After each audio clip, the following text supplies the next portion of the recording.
This is Where We Live.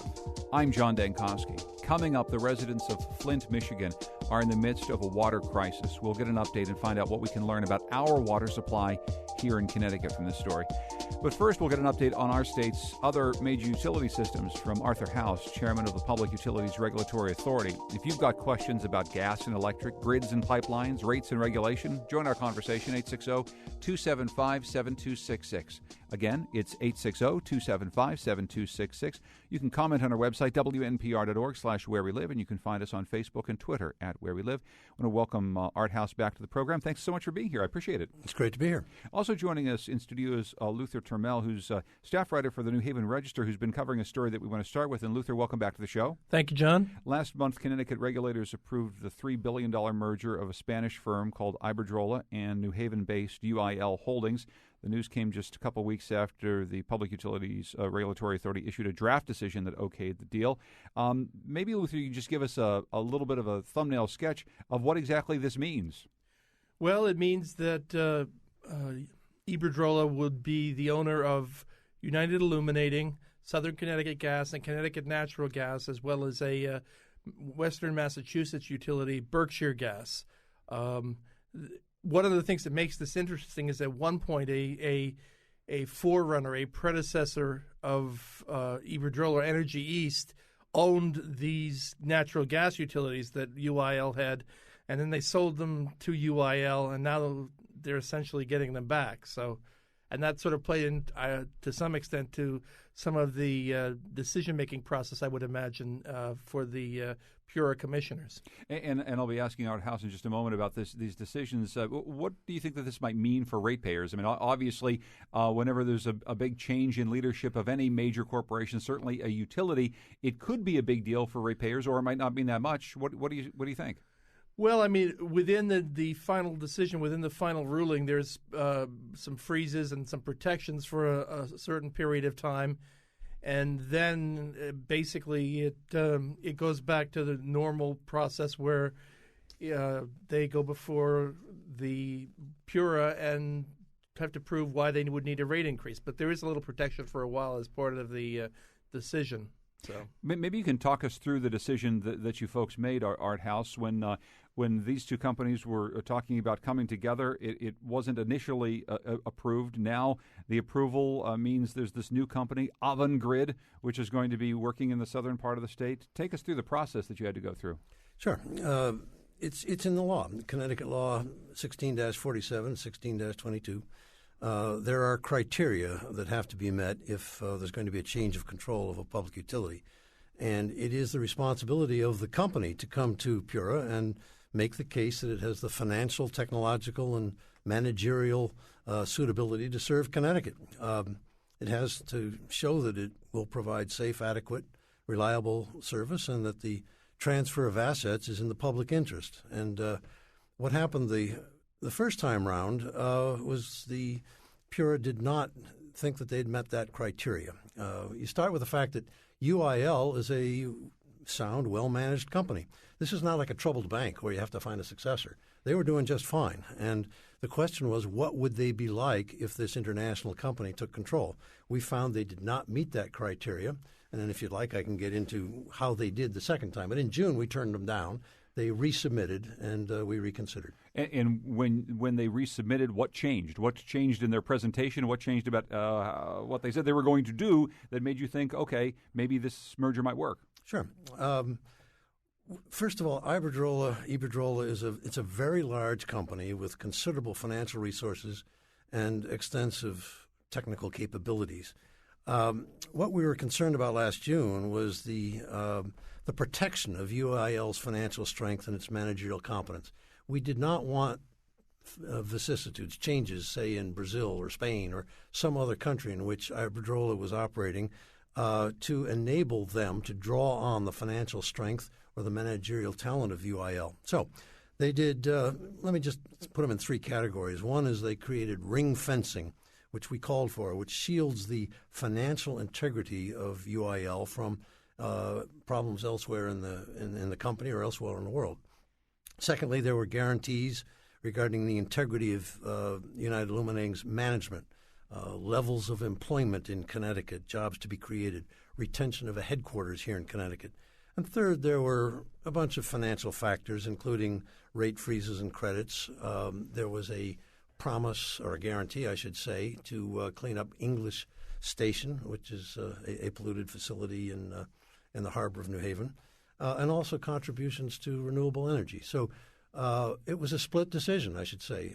Two of the commissioners, I was one of them, thought they had met the criteria. One of the commissioners thought that they had not. But for those three main reasons, two commissioners thought that they had met the criteria and approved the change of assets. This split decision, Luther, is somewhat unusual for PURA to do. Yeah, that's true.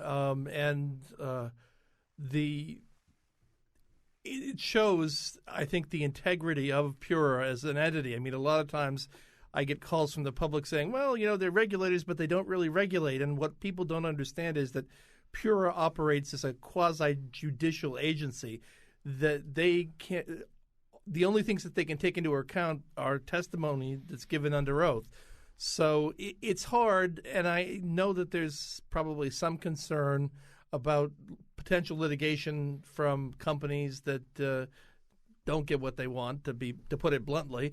But in this particular case, with the split decision, it shows that regulators are regulating, and some of them agree and some of them don't. Well, and maybe I won't ask Art House to go through what his colleague who dissented on this vote might have said. But Luther, what was in this dissent? In the final decision you're talking about. Yeah, in the final decision. I mean, what were the reasons why Commissioner Karen, I believe, who decided not to vote for this, what did he say? Well, in the minority decision that was issued, I think he talked about, he was concerned about the potential still, even with the ring fencing that Art talked about, of Iberdrola's larger international holdings, problems there creating a problem for UIL. I also think, and I haven't talked to Michael Karen in a while, but my sense was that because these companies had been owned by Energy East, which, as I said before, is a sort of a forerunner of Iberdrola, I don't know that he was particularly impressed by the way they managed the companies before they sold them to UIL. And now they're buying them back, essentially. And even though Jim Torgerson, who's the CEO of UIL Holdings, will be doing the day-to-day managing, I think Commissioner Karen was concerned about that. Actually, on the phone, Jim Torgerson is giving us a call. He's the CEO now of Avangrid. Jim, welcome to the program. Thanks so much for calling in. I'm not sure if you heard what Luther was just talking about some of the concerns that were expressed by Commissioner Karen in the process of this approval about the ways in which some of these companies were run by Iberdrola in the past. I heard a little bit of it, yeah, and I think some of the concerns when you had Energy East owning the companies, as I think even the people here would say that Energy East was pretty much an abrasive company, that they didn't necessarily work well with the regulators, with the policymakers, or with customers for that matter. And I think Iberdrola, when they took them over, it has a far different approach.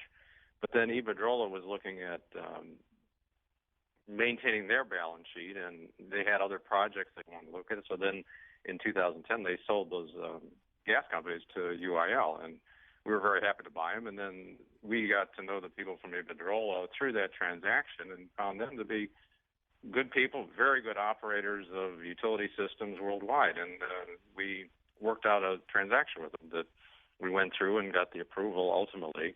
And Commissioner Karen did dissent on that, and he had his reasons. And I think he was concerned about UIL having been a very well-run company. He didn't see the need for the change, is the way I read most of what he was saying. Okay, so it's a very well, I mean, this is, I think, the thing that a lot of listeners, especially those who are customers of United Illuminating in the past, might be asking, Jim, it was a really well-run company, so why did this change need to happen? I mean, why is this better for Connecticut ratepayers, for Connecticut electric users, et cetera, than what we had before? Sure. It's a good question. actually being part of a much larger company is a great benefit. It gives us greater stability. We have a much better balance sheet now. UIL had, UI itself had 50% debt. The company that we have now with Avangrid, we have less than 30% debt for the entire company. So it gives us much more flexibility, better balance sheet. And then the other things, you see, we get the best practices from Iberdrola worldwide.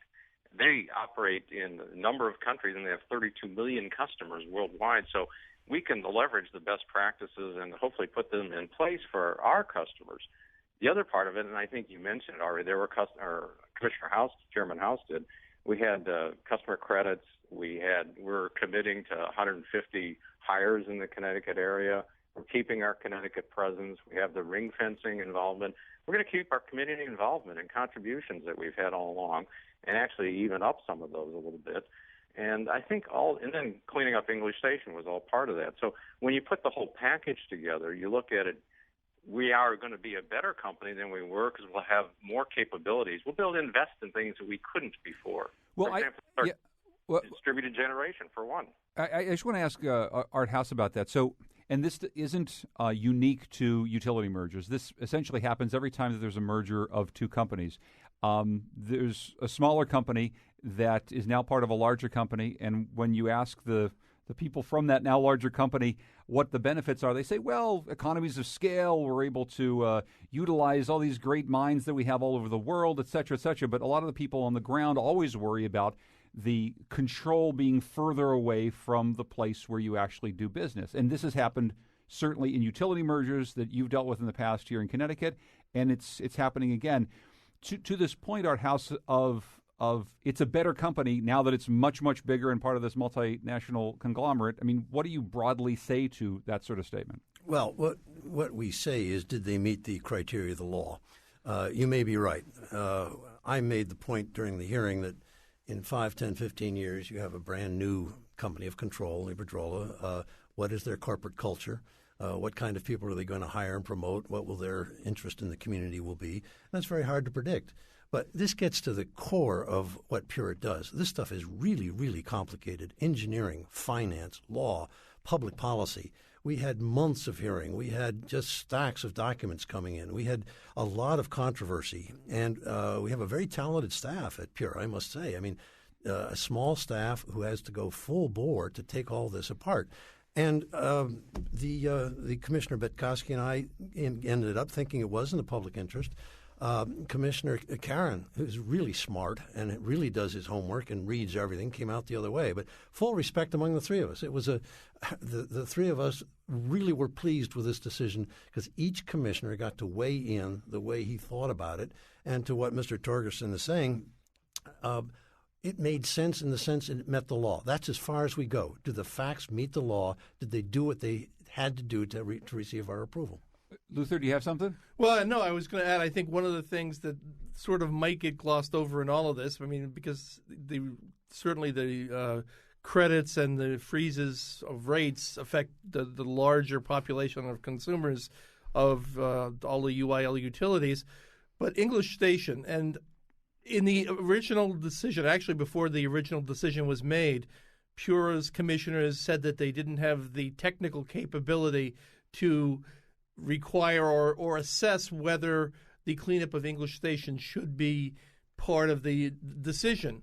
They rejected the draft decision and then started the hearings on the new application. And then in the fall, the Attorney General's Office and DEEP negotiated an agreement that Iberdrola and UIL would clean up English Station, which was decommissioned in the early 1990s. It sits on an island in the middle of the Mill River near New Haven Harbor, and the whole island that it sits on is loaded with carcinogens. And so it was critical, I think, for the city of New Haven to get that cleaned up. And to be quite candid, I don't. Jim will, I know, disagree with me on this, but I think that UIL. They negotiated in good faith, but they hadn't been able to come to a decision to clean it up, and so having this be in the final decision, and it was contingent on the final decision being approved is critical for New Haven. They're going to spend up to $30 million to clean it up, and that's terrific news for New Haven. Jim, quickly, do you have a comment on what Luther just said? Well, I think we came to the agreement to clean it up, and there'd been litigation with DEEP for several years now about who was responsible. Because keep in mind, we sold that power plant 15 years ago to some other people, and they never ended up running it, and then so it had to come back to us in some respects. But there were other parties that were involved too, so it would have taken a long time to get that totally cleaned up, and I think this accelerated the process. So it is a good benefit to the city of New Haven and to the state, overall. Do you want to jump in? Yeah, I would simply add the Office of Consumer Counsel is also part of those negotiations. It was all it was all secondary to me as far as I was concerned. What I wanted to know was, did this resulting entity have the financial, technological, and managerial suitability to serve Connecticut? Money, you spend it. In 5 years, 10 years, whatever, it's gone. What's left, and what's there to serve the people of Connecticut? So the financial, technological, and managerial suitability, meeting that criteria trumped everything else for me. We're going to have to take a break, and I want to thank James Torgerson, the CEO of Avangrid Incorporated, for calling us up. James, thank you so much for joining us. I appreciate it. Oh, thank you.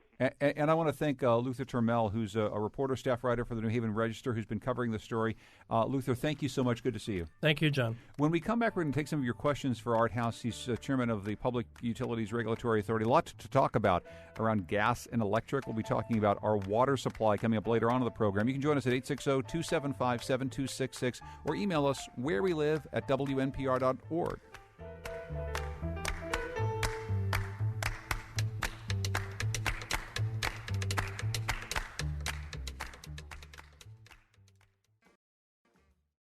This is Where We Live. I'm John Dankosky. I should let you know that in just 2 weeks from now, thereabouts, on January 19th, it's our second ever Wheelhouse Uncensored event. We'll be doing it live at the Tavern in downtown New Haven. We're going to be talking about the 2016 presidential election. We'll have some of our Wheelhouse regulars there, of course, me and Colin McEnroe. It's always a fun evening, and if you want to find out more information about this, go to our Facebook page at Where We Live. Today we're talking about Connecticut's utilities with Chairman of the Public Utilities Regulatory Authority, Art House. He's going to take some of your calls and questions in a moment at 860-275-7266. There's a lot to talk about between wind farms and natural gas expansion pipelines, that sort of thing. First, I just want to get back to something on the first topic that we covered. When you and the other chairman vote on something like a big utility merger, there's this system that's unlike a lot of other systems that we have here. You've been on the program explaining this in the past, but I just want to make sure our listeners understand that when we talk about a vote in favor of a merger like the one we were talking about that has a dissenting voice, what exactly is the process here? How many people are voting, and how do you folks talk and negotiate? Yeah, I'm glad you asked, because it changed during the past year thanks to the General Assembly. Up until last year, it started. We used to have 5 commissioners, and the law was that a majority of the commissioners could not meet to discuss a case. It was illegal. So when they took us down to 3 commissioners, that meant that no 2 commissioners could get together to talk about a docket, which was ridiculous because, example, we have one of the nation's foremost experts on water things, Jack Pitkoski. If I had a water case and I came in, I couldn't go into him and say, I got a water case. What should I know? What do you think are the primary things? And the reason for that original prohibition was why? Probably to make sure that you didn't have a decision which excluded certain commissioners being made.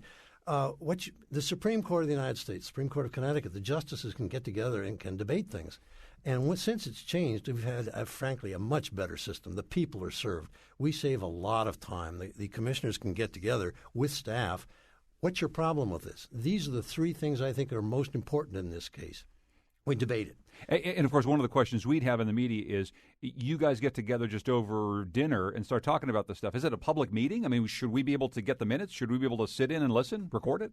Well, the irony is that in my first 3 years there was never a dissent.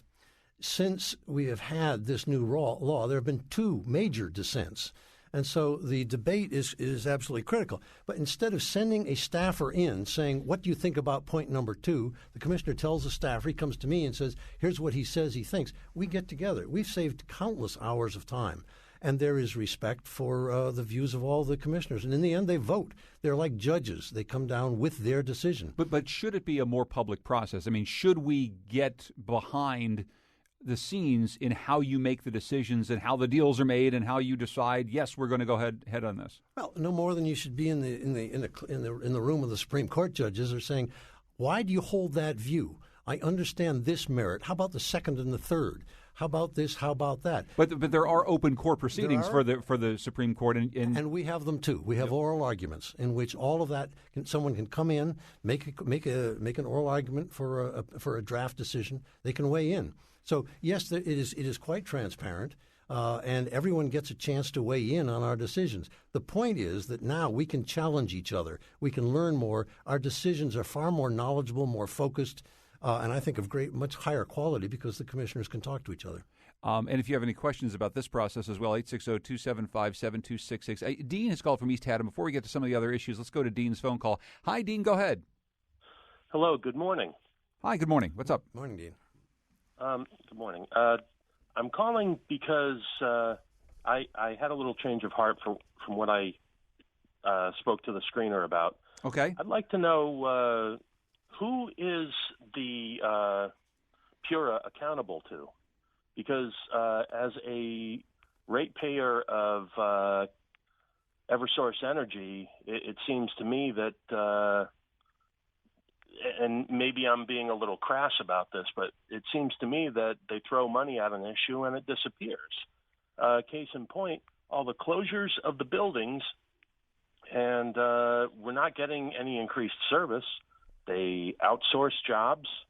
All the credit calls go to South Carolina and I think Indiana, maybe. And meanwhile, we've got contractors showing up. I don't know who these people are. And when you say the closures of the buildings, what buildings do you mean, Dean? Let's see, Willimantic, Middletown, Greenwich, Simsbury. Waterbury it's in the crosshairs now. Well, let me get some comment from Art House, and I really appreciate your question. 2 points. First of all, to whom are we accountable? We are nominated by the governor of Connecticut. We are approved by the General Assembly, and we have different terms, staggered terms of about 4 years. So that's to whom we are responsible. We're also responsible to the people of Connecticut for doing our work. On the specific case to which the gentleman, Dean, just referred, this is one of the classic controversies we have. Connecticut has high electric rates. We are always urged to do whatever we can to try to make the companies more efficient, more cost-effective. Now, they have invented the cell phone. They've invented the computer. They have roving equipment so that they can cut down on the use of certain facilities. Our job, what we're trying to do, is to see can they provide efficient, safe, effective service at less cost and thereby reduce their expenses and bring down electricity rates. So there are those who would say, do anything you can to bring down electricity rates. We're paying too much. On the other hand, you'd have somebody say, yes, but not in my town or my backyard. Do they bring down electricity rates in a way that is commensurate with the amount that they're able to shave savings in the way that our caller suggests? Well, all right, let me amend what I said. They do cost control, and therefore they reduce the need to come in for a rate increase, or when they come in for a rate increase, it will be for a lesser amount because their expenses are less.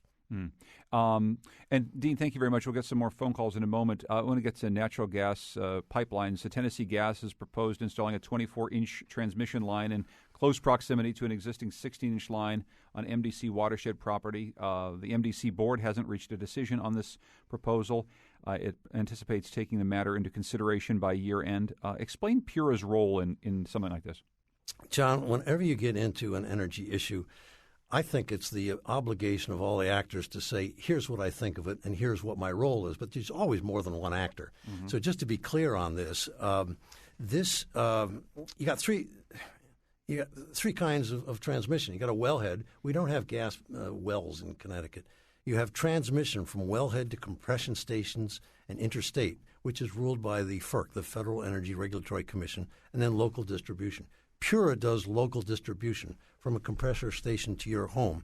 Now, what's happened here is that this is a pipeline across MDC land in West Hartford, where there already is a 16-inch gas pipeline, and there's a proposal to lay a companion pipeline beside it. Who has the authority? It is the FERC. Only the FERC, the Federal Energy Regulatory Commission. They will decide, not the West Hartford Common Council, not the General Assembly, not PURA, no one else. They may all weigh in, the Attorney General, they may all weigh in, but the feds will make the decision on this. And it's a bit ironic because you have a lot of controversy when you go across virgin territory. There's a proposal to put a gas pipeline across the Hudson River and bring it into the Berkshires in Massachusetts because New England needs natural gas. Well, when you're going through land that doesn't have a pipeline, there's obvious controversy. There's usually much less controversy when you put a pipeline beside a pipeline that already exists. I mean, years ago, you never heard about this pipeline up in MDC land in West Hartford because it was already there. And what they're saying is we're going to put one right beside it. That's what the proposal is, and the decider will be the FERC. Is that the right way to do it? I mean, should they be the decider? Is that the thing that makes the most sense for the people of Connecticut, West Hartford, New England? Well, it's a federal law. So, I mean, you can argue that that's what the federal law should not be the federal law, but it is, and it rules.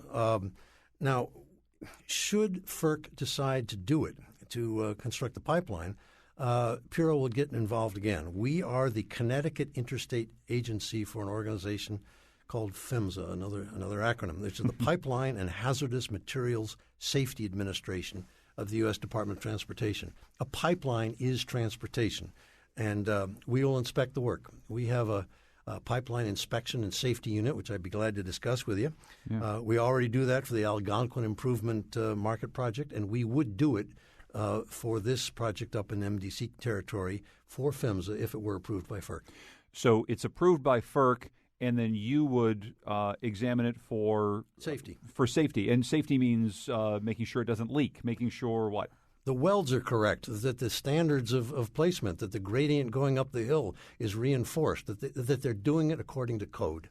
Here, I want to listen to a little bit of tape here. Katie Dykes, who's a Deputy Commissioner for Energy at the Connecticut Department of Energy and Environmental Protection, was on our program talking about regional infrastructure siting. Let's listen. What you hear is that there's intense debate going on all around New England around siting of infrastructure. And I say that broadly, not just for gas pipelines, but also transmission lines to bring in large-scale hydropower, for example, is a huge debate going on in New Hampshire. Siting of wind farms up in northern Maine that are going to supply more renewables. What are the impacts on bats and avian species? And, you know, we are making a huge transition to a clean energy economy, a clean energy future in New England, and that's requiring companies and regulators and the public to engage in very, important conversations about where are the best places to site these projects and how should landowners be compensated and how can we ensure that these projects are going to come online in the time that we need them in order to provide cheaper, cleaner, more reliable electricity and energy for our families and businesses. So, again, that's Katie Dykes from the Department of Energy and Environmental Protection talking on our program. And she brings up an awful lot there. And I play that in part to you, Art House, because we're talking about this kind of fractured system in which you oversee one part of a transmission line and the federal government oversees another part of it. And because it's so fractured, it feels often as though we're not able to tie together a real energy infrastructure plan that takes into account all of the various things we're trying to do: improve natural gas efficiency, get it to more homes, make sure that our electric grid works at the same time, et cetera, et cetera. And I think she points at part of the fracture that we have there that we maybe need to heal. Yeah. Well, Katie's office is a couple down from mine. I must say she sounds great in that recording. And I agree with her. I mean, yeah, there's a lot going on. But what she referred to is quite broad, not only gas pipelines, but also things like wind farms. Like local distribution mains that go through, which we're doing with the gas expansion project. So, yes, to be fair and also to be efficient and to save money, there are a lot of conflicting interests. And they do involve finance, they involve neighborhoods, they involve engineering, and there are a lot of different actors. And I agree with her and with your point that it is complicated. And in a dense state like Connecticut, where we are very proud of our quality of life and our neighborhoods, when these changes come, they are controversial. Everyone wants cleaner, cheaper, more reliable. I mean, but they are often in conflict. And sometimes cheaper means digging up the road in order to get there. And so you don't want your road in front of your house to be dug up, but you do want gas pipelines put through because your energy will be cheaper. I want to move to renewable energy in just a moment, but since you mentioned that, it gets at another one of my little bugaboos about the state that I don't think I've gotten a chance to ask you about. So we talked to the governor and many other people about a big transportation plan, infrastructure that's going to rebuild highways and bridges, new rail lines, etc. Meanwhile, there's another project, this Connecticut GIG project, is going to try to get fiber optics into more homes and really wire the state in a new way. And you're also in the business of making sure that people are digging stuff up right? You're putting gas pipelines. Do you think that we have a system that will allow us to dig once really, really well and put down the road we need, the pipelines we need, and maybe even the fiber optics we need, as opposed to having three different systems trying to do all great things that are working against each other and spending a lot of money trying to do it? Well, I think Dan Koski ought to be Director of Public Works. I mean, and I'm glad we can get into one of your bugaboos, John. I mean, look, there are several competing interests. One of the things, for example, we get into water, and this just came up with a case in Enfield. If you're going to put a new road in, while the road is being dug up, let's look at the pipes. And that now's an excellent time to replace water pipes going through that road rather than a year from now and dig up the road a second time. There's not always adequate coordination. Why? Different companies.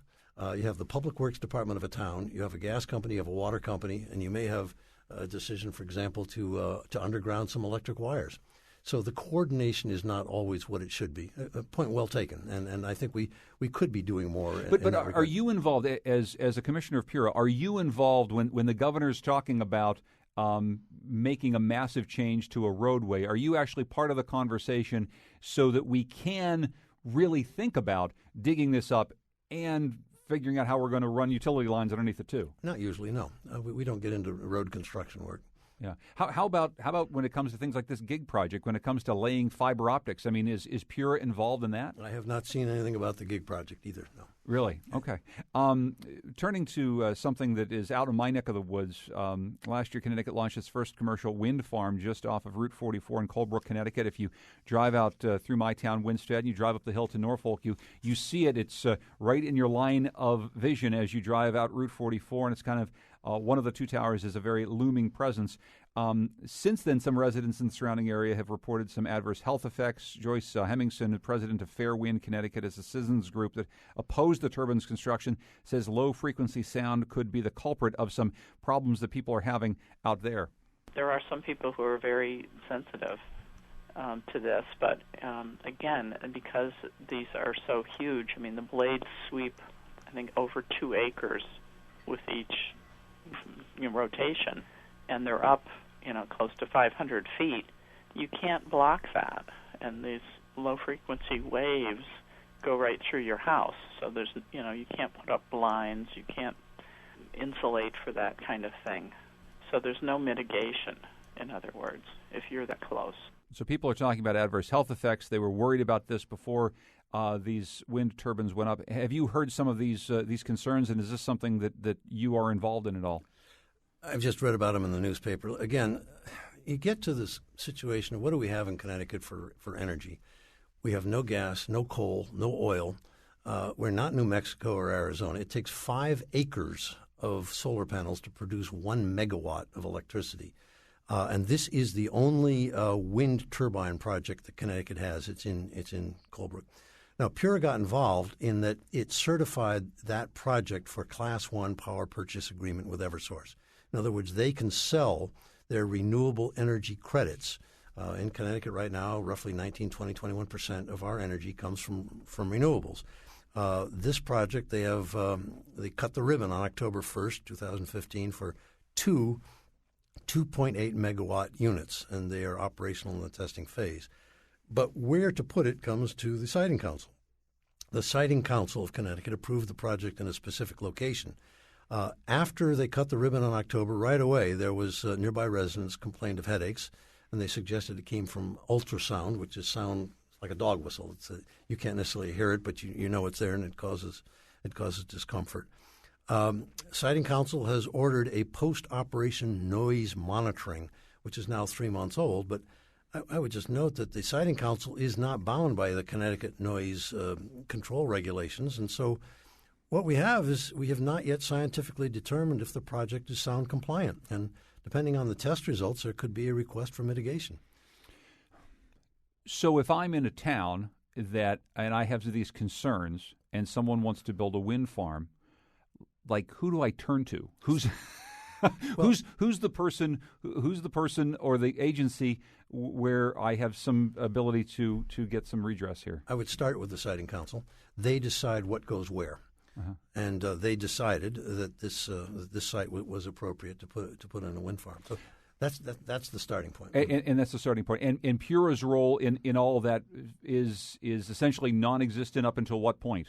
Well, they're not going to want to proceed if they can't sell the power they generate into the system. So part of an integral part of the system is receiving approval from PURA for a Class 1 power purchase agreement. They have two 2.8 megawatt units, and the fact that they can sell that electricity to Eversource makes it economically viable for them to proceed. Okay, and I'm just going to, and we have to take a break in a moment here, just sort of hypothetically go out on a limb here a little bit. If your agency took a look at a project and you had some concerns about the siting for whatever reason, it's not in your purview, but I would assume that you would be able to say, well, look, we don't really think that we're going to get this linked up to the grid because we don't think that this makes the most sense in this place for whatever reason. Is that something that's within the purview of PURA? I just want to understand how these things get done. Just through our membership on the Siting Council, we have one membership on the Siting Council. Yes, but that's the forum. Mm-hmm. Okay. We're going to take a break, and we have more questions about renewables, but I want to turn to another story here after our break. It's a story that many of you have heard. It's coming out of Flint, Michigan, and we're going to find out what it can tell us about our water supply here in Connecticut. You can join us at 860-275-7266, and this is Where We Live.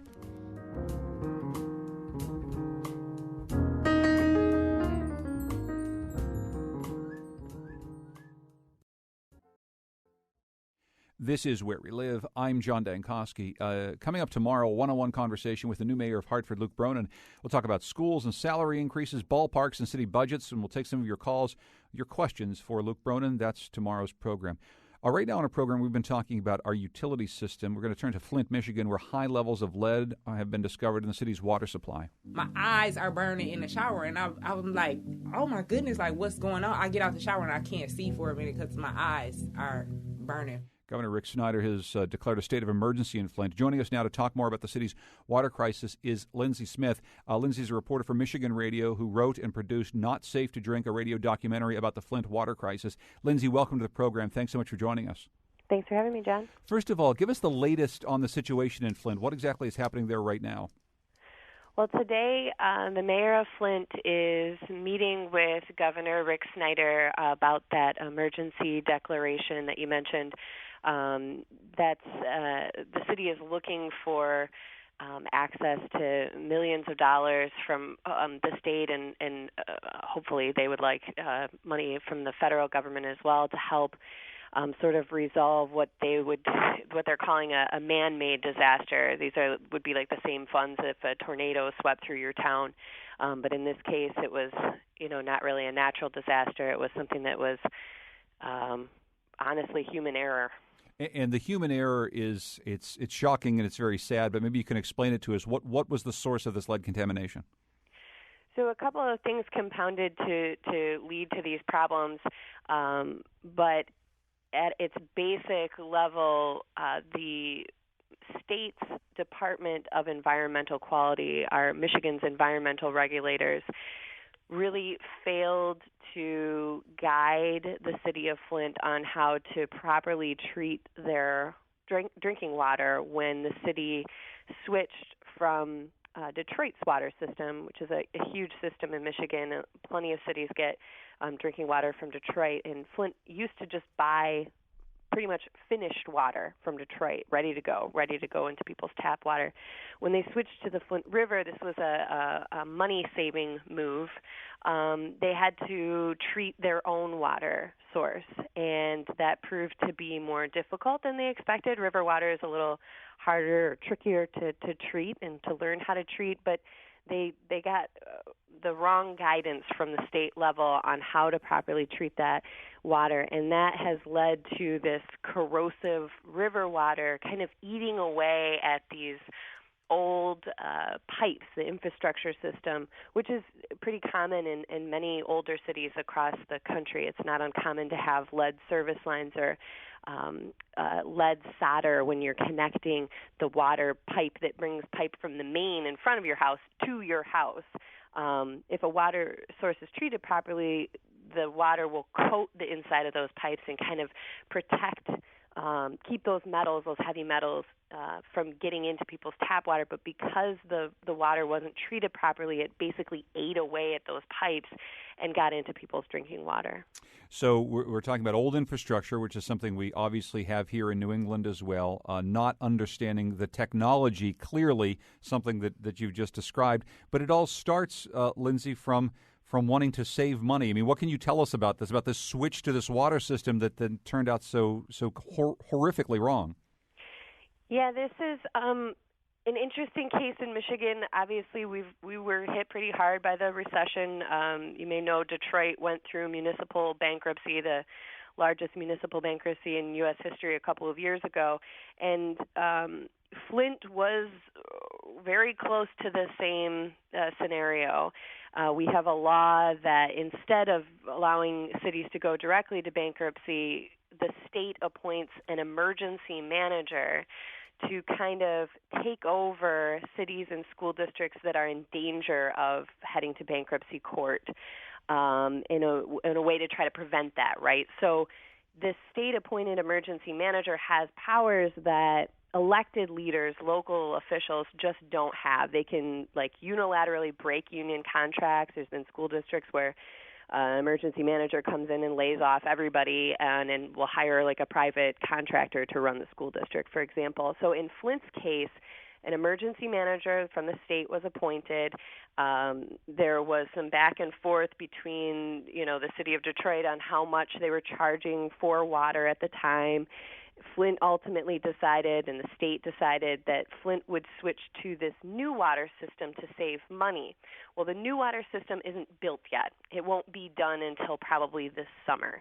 So back in 2013, in the spring, Detroit, it led to a situation where they were stuck between a rock and a hard place, really. They had to either keep paying a lot of money to Detroit to buy their water for the 2 years until the new system was built, or they could go this cheaper route and just get water from the river for just a temporary period, a 2-year period.